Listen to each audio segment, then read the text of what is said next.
సద్గురు పులాజీ బాబా ఛానల్లో వీడియో చూస్తున్న ఆత్మీయులందరికీ నా యొక్క నమస్కారములు.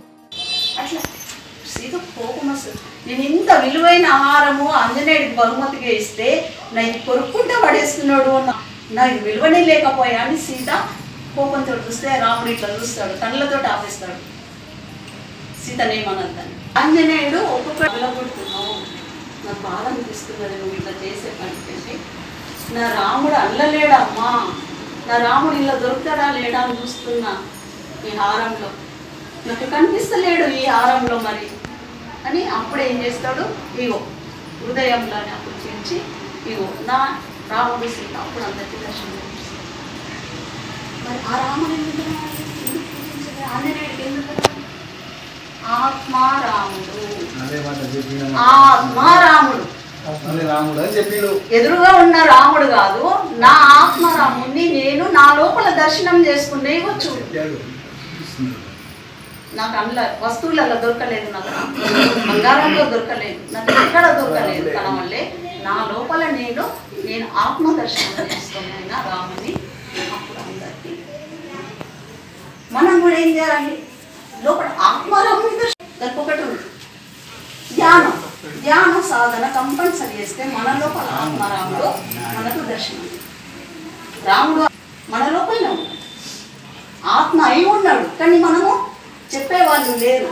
అక్కడనే ఉన్నాడు, అక్కడనే పూజించుండ్రి విగ్రహాలలో కాదు, ప్రత్యక్షంగా మన మూర్తిమంతమైన ఆత్మరూపంలో ఉన్నాడు రాముడు. ఆత్మారాముడిని నువ్వు దర్శనం చేసుకుంటే ఆ రాముడెవరు, కృష్ణుడెవరు, పులాజీ బాబా ఎవరు, సాయిబాబా ఎవరు, నీ లోపల ఎవరు ఉన్నారు, నా లోపల మొత్తం ఆత్మ నిండి ఉన్నారు. ఇంట్లో మూర్తిమంతమైన లక్ష్మి, పార్వతి, సరస్వతి అంతమంది, బ్రహ్మ విష్ణు మహేశ్వరుడు. రెండే కులాలు భగవంతుడి దృష్టిలో, భగవంతుడి దృష్టిలో రెండే కులాలట, స్త్రీలు పురుషులు. తప్పే భగవంతుడు పెట్టదు పశు పక్షు. కానీ ఆత్మ అనేది లోపల రాముడు.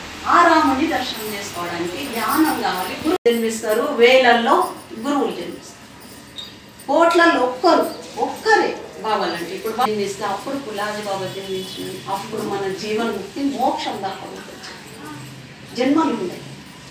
100 జన్మలు మళ్ళీ వేసుకుంటూనే ఉంటుంది. ఇవే కష్టాలు, ఇవే బాధలు, ఈ జీవితం చేయాలి, సంసారం పరమార్థం సాధించాలి అంటే ప్రేమమయం కండి అంటున్నాడు. ఒకటి ప్రేమకే భగవంతుడు దొరుకుతాడు. ప్రేమ లేకపోతే, ప్రేమ ఎక్కడైతే లేదో అక్కడ భగవంతుడు కూడా ఉన్నాడు. ప్రేమ ఉన్న దగ్గర నిలయమై ఉంటాడు, లక్ష్మి ఉంటుంది, సరస్వతి ఉంటుంది. ఎక్కడైతే ప్రేమ నిండుగా ఉంటుందో, నిండుగా మాట్లాడిస్తావో ఎంత అయితే ఆత్మ ఆటోమేటిక్గా ఆశీర్వాదం ఇస్తారు. లోపలికెళ్ళి ప్రేమతోటి ఇంత చాయ్ పెట్టి ఇవ్వు అయిపోయి, అన్నం కడుపు నిండా పెట్టింత కడుపు చల్లగా ఉండాలి, లోపలికెళ్ళి ఆశీర్వాదం ఇస్తాం. మనం అనాల్సిన అవసరమే లేదు. కడుపు నిండినే టైప్ చాలు అంటాం. ఇక్కడికి వెళ్ళి వస్తుంది, ఇక్కడికి వెళ్ళి వస్తుంది, ఎక్కడికి వెళ్ళి వస్తుందా, ఇక్కడ ఏ లేదు పో నువ్వు, ఇక్కడికి వెళ్ళి దొరుకుతుంది. లోపల దేవత నుండి అందరు దేవతలలో ఉన్నది, కానీ మనం దాన్ని గ్రహిస్తలేము. ఫోటోలలోనే ఉన్నది, విగ్రహాలలోనే ఉన్నదని మనం మొక్కుతున్నాం. కాదు, నిన్ను మూర్తిమంతమైన దేవతలు మన లోపల ఉన్నారు. అన్నపూర్ణ, సంతానలక్ష్మి, ధైర్యలక్ష్మి, జ్ఞానలక్ష్మి, సరస్వతి, ఉత్పత్తి లక్ష్మి, సంతాన లక్ష్మి. స్త్రీ కోసం ఆంజనేయుడు తల్లి ఎంత కష్టపడ్డదో తెలుసా, తపస్సు చేసి తన కొడుకు మంచిది కాదు. తల్లి ఎంత పడాలి, సీత ఎంత పడింది చెప్పండి. అడవిలో 2 లవకుశులను తయారు చేయడానికి 12 ఏళ్ళు వనవాసం చేశారు. ఎంత రాజ్యాన్ని పిల్లలు లవకుశులను తయారు చేసింది. మరి ఈనాటి మనము మన పిల్లల్ని ఎందుకు తయారు చేస్తాం,